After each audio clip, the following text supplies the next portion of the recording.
And we're live. Hey, it's Ken Finnan at Capital Advantage Tutoring, and it's my job to get you to pass. I say the same thing every time.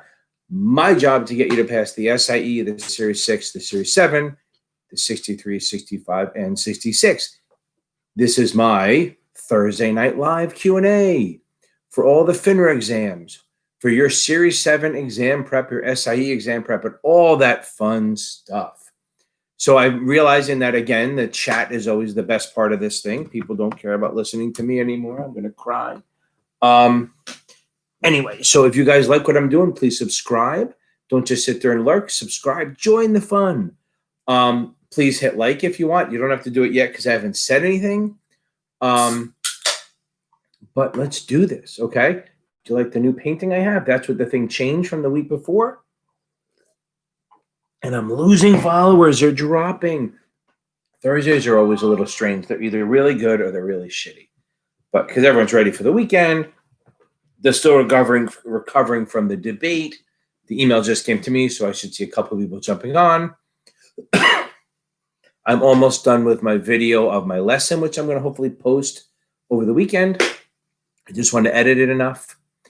And I'm just going to keep rambling. If you guys, hey, John, how are you? If you guys like what I'm doing, please hit like and subscribe. Oh, I think I said that already. And feel free to follow my, Colleen, you make me laugh every time. Follow my Blue Collar Finance. I'm also Series 7 Whisperer on Instagram if you care. Is it Series 7 Whisperer? Yeah, I think it is. Because I am the Series 7 Whisperer. I will get you to pass.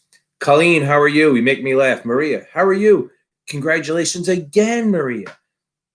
I'm still so happy for you. And hopefully Greg will come on and he'll tell us about his experience yesterday. Oh, there we go. Look at that, Greg. I think you haven't told everyone yet. Since last time we talked, they're all wishing you luck. And I don't remember how it turned out. Do you?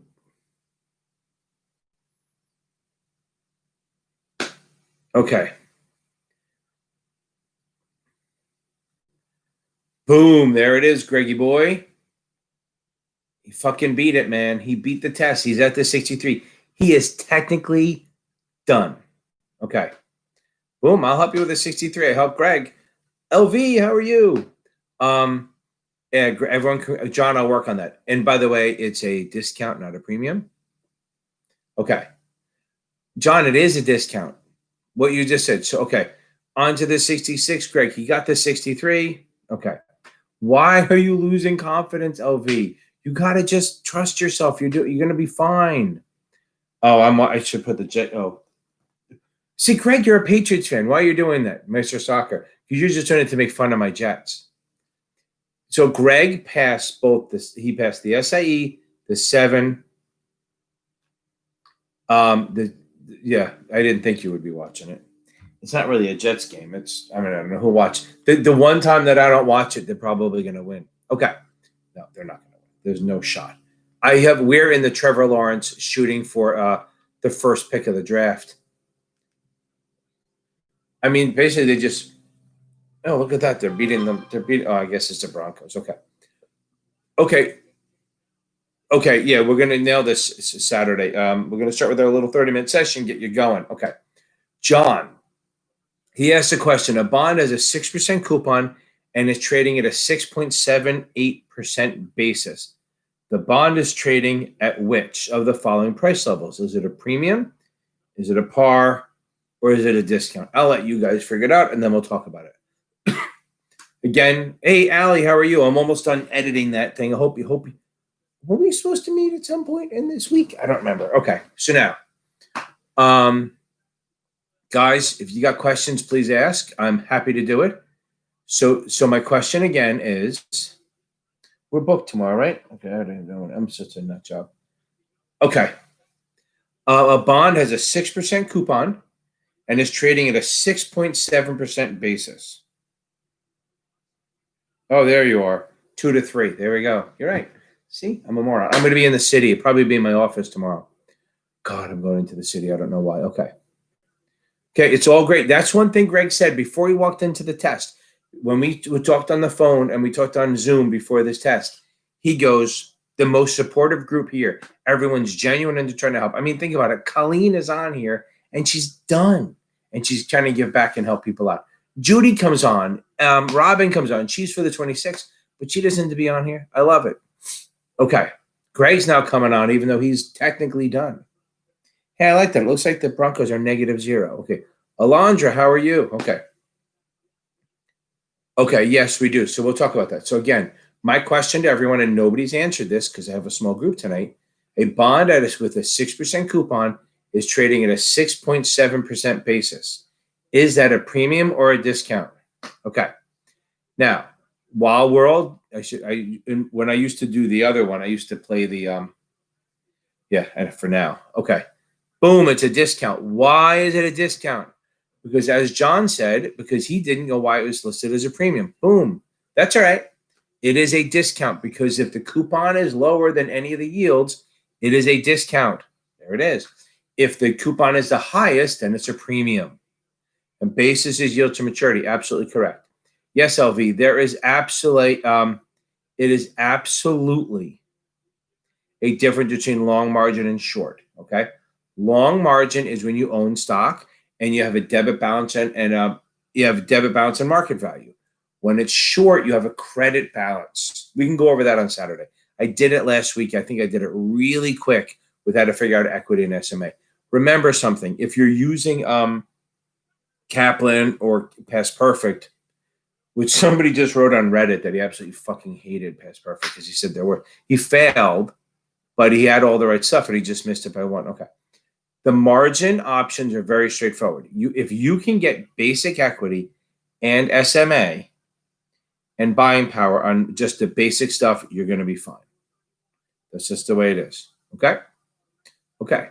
Again, we talked about the remote stuff. Everyone hates it. I actually convinced one of my students to switch from remote to online. It only cost him a day or two.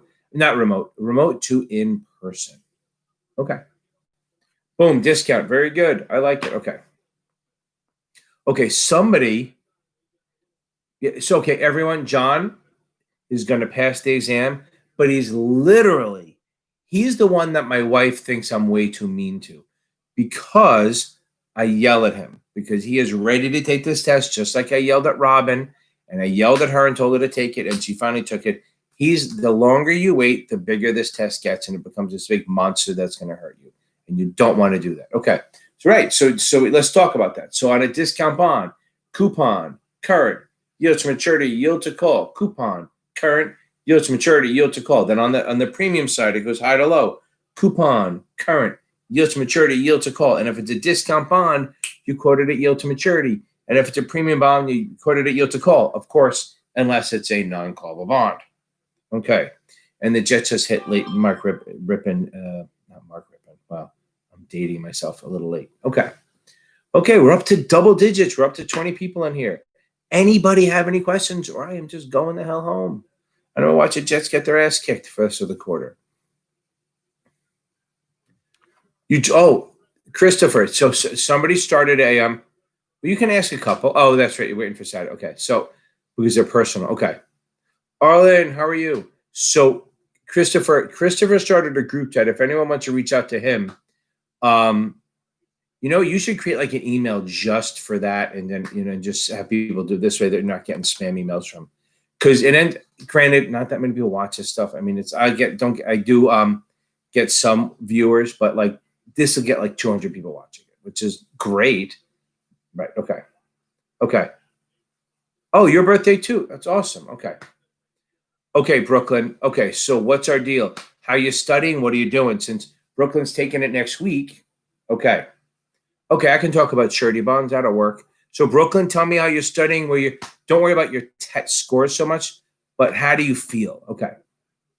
So a surety bond is if you are for the guys. This is for Series 63, 65, 66. If you are an investment advisor or broker dealer or an agent, and you are deemed to have custody, perfect. Yeah, Greg's going to send me his 63 notes, like the 7 notes. Guys, reach out to me and I'll send them to you. The surety bond is basically Fidelity bonds for fraud and stuff like that. You put it up. It's like a little insurance policy that if you guys commit fraud, there's some money to pay off the people. Now, hold on. They're going to make fun of me for this. Okay, so the family's just coming home. Okay. Now, a surety bond is what you put up. It's like if you have custody, the admin can require you to put up a surety bond. A surety bond is what's the best way to do this? A surety bond is like a little insurance policy that you have to put up, and it can be up to 30. I should turn the game off. I'm going to go nuts, right? The surety bond is you can put up to $35,000. The admin can a little insurance policy to make sure that if you get in trouble and do something wrong, there's money to pay the legal fees. Okay, that's all it is. A surety bond, but it's only for custody. It's never for net capital. It's never for being a bad guy. It is strictly only to for custody. Okay, Brooklyn, I'm going to address that in a second. Okay, good. Oh, I like that you're reading. Okay, hold on.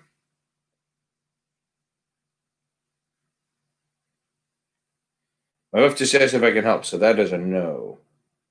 Hold on. But let me tell her. Maybe in. Okay, LV, 2 weeks out, 19 days away. Okay. Now, where are we? Somebody asked a question. Okay. Hope that helps. Okay, yeah, right. So fidelity bond is for fraud, surety bond is for if you have custody. Okay. Now, SIPC showed up on 63. That's kind of amazing. Okay, Brooklyn, I'm so happy that you're reading. I hope it's making a difference, okay? But look, so for the last week, then you start taking tests. And what you do for the final week, you take a final in the morning. The lowest two sections you read in the afternoon, and then you rinse, repeat. And if you're not sure, remember, if you do on options and margin, don't sweat it too much. It's not that big a deal, okay? It's, LV, I love the fact that you've read it twice. That's awesome, okay. Yeah, so I would do practice exams in the morning, and then if you have time, and then reread the lowest two chapters at night. That's the easiest way to do it. Brooklyn, that's probably the easiest way to do this. And then just focus on adding knowledge, and the day before you take the test, do not take a test, because you would never run a marathon the day before you run a marathon. So you would never do that. Okay. So let's talk about SIPC for a second.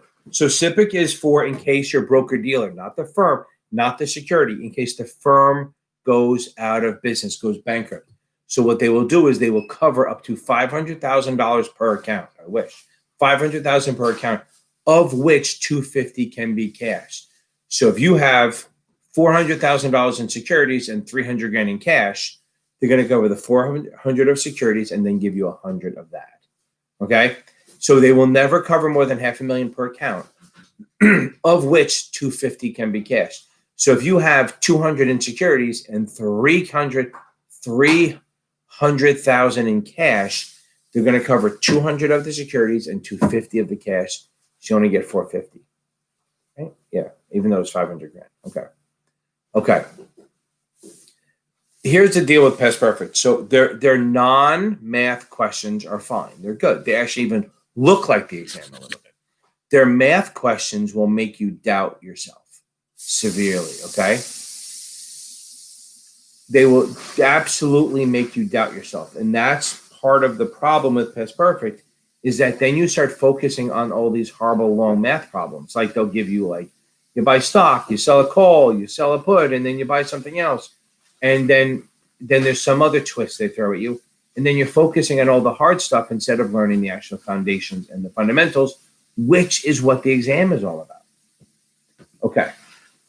So I'm not a huge fan of Past Perfect. I like other vendors. I mean, I like STC, Kaplan's fine. Past Perfect is good because they have a lot of questions. And if you can, Cora, if you can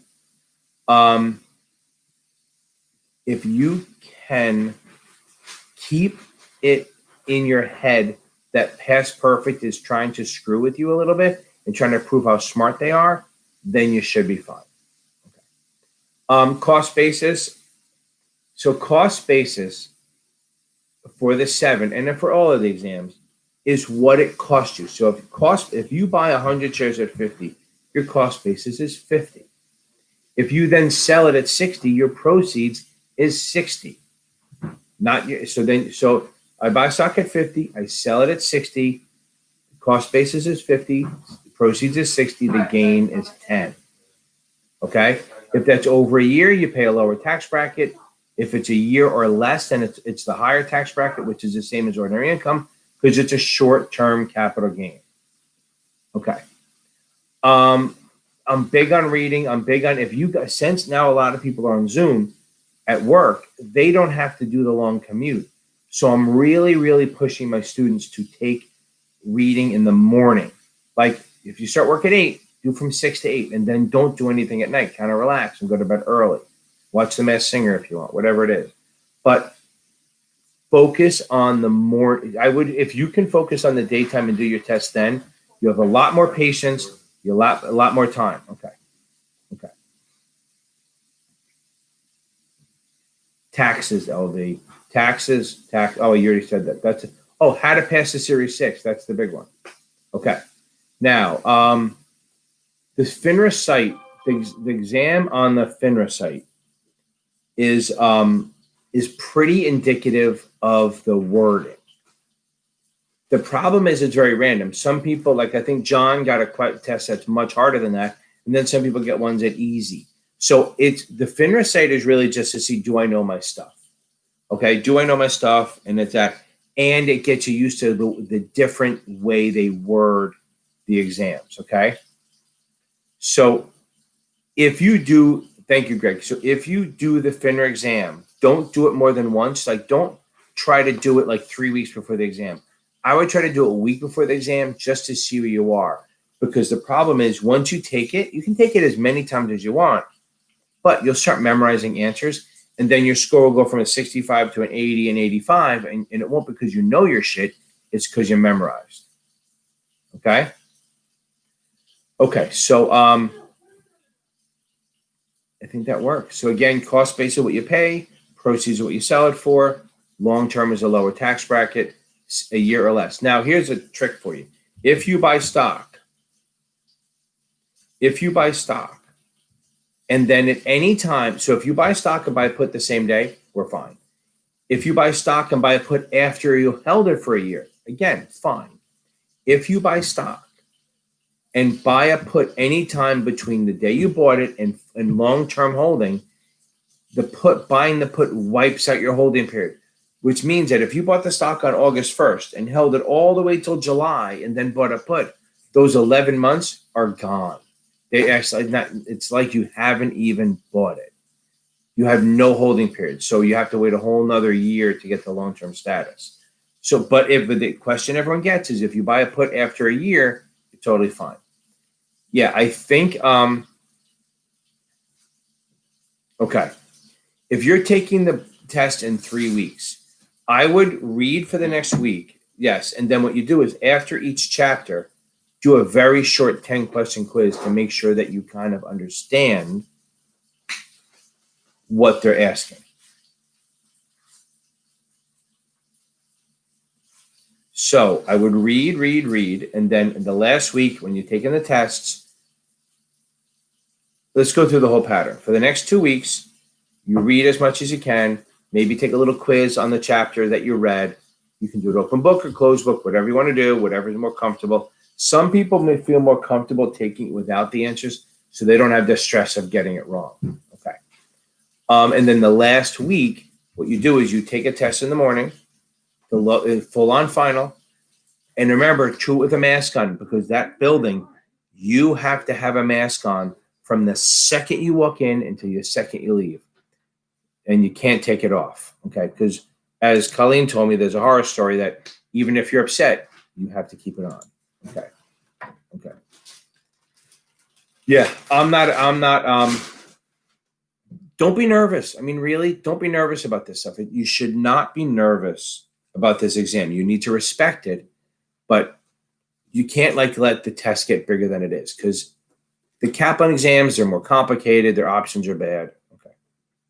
Okay. Now, that's interesting. So they will, some people try to put the mask below the nose. That's not okay. They will say something. So they're tight on it, which is fair. I mean, you're sitting in a room and they want to make sure there's going to be a lot of people going in and out of there, sitting on those desks. So they want to make sure that you're not doing anything wrong. Okay. You need to own these tests, right? So somebody had a horror story where they basically had some problems with the equipment. And I've heard horror stories with fire engines outside or fire drills and all that stuff. You have to assume that something may happen, okay? You need to assume that something crazy is going to happen, whether it's an ambulance, fire truck, fire drill, whatever it is, and just be like, okay, you're going to roll with it. You have to think whatever happens, I'm going to roll with it, not get upset. But if something really bad happens, log it down, make sure they write it down, and then if you don't pass, complain. Because they won't give you your test back and they won't make you pass, but they could waive the 30-day wait. If something really bad happened, I know one guy, there was a fire downstairs and the fire alarms and fire trucks and everything were going crazy, and they got to retake the test. They didn't take away the attempt, but like they didn't give him a better score, but he didn't have to wait the 30 days. He missed it by one. Okay. So we know what resistance levels are. We talked about them last week, right? Resistance levels are up here at the top where it hits, okay? And so if a stock is going 50, 60, 50, 60, the top end is a resistance. It's kind of going to push it down. It's like a ceiling. If it's, and the bottom part is what they call the support, and it keeps bouncing off it. It's like a floor, okay? Reg BI, I have a thing on that. I put it up there. I have a thing on accredited investors. So guys, what's a BDC? Okay. Alondra, good stuff. So what's a BDC? I also have a Reg, watch the Reg BI one also. That'll help you. Okay. So for a BDC is a business development corporation. They are a liquid, it's like a mutual fund. As far as this test goes, it's like a mutual fund, okay? A mutual fund that invests in small and medium-sized companies or even bankrupt companies or sort of bankrupt companies, and they bring them public or repair them or whatever it is. It's pretty risky, okay? Okay. So, okay. So they, no, it shouldn't be. No, it should be all open. The Reg BI should be there. That's a good one to watch. Okay, and I have a one on accredited investors, I think, which helps. So a BDC is a business development corporation. It's like a mutual fund in a way that buys small and medium-sized companies. So it's for sophisticated investors who understand their stuff, but it's like a PE or a venture capitalist firm that invests in small and medium companies, but normal people can buy them. It's not just for the rich accredited investors.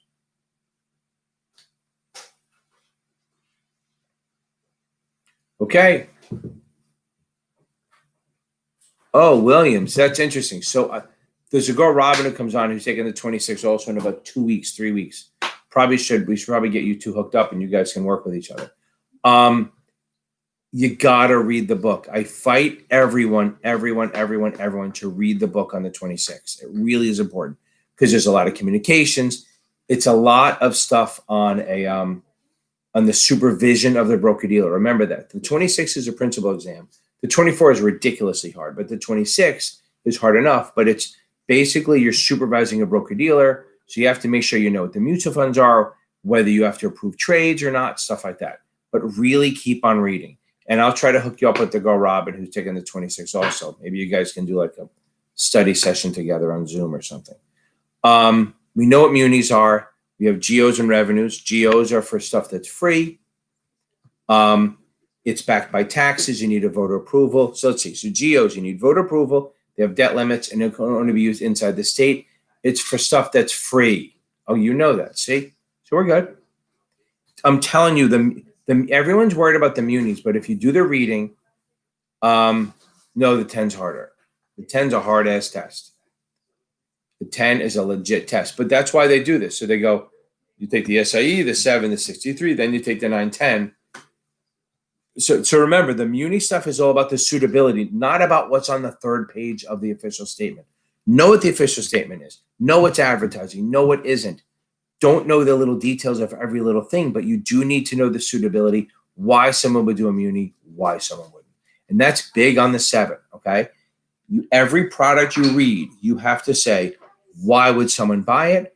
Why would someone not? And go from there. Okay. Somebody was asking about the 63 other than, okay. So anyone who's taking the 63, you can watch the playlist. It really does help. I think it's good. I have, and Greg has great notes, which will get them out to everyone. Okay. I think we slowed down. I think I can go watch the Jets lose, even though they're up. Thank you, everyone. You all have a good night and wash your hands.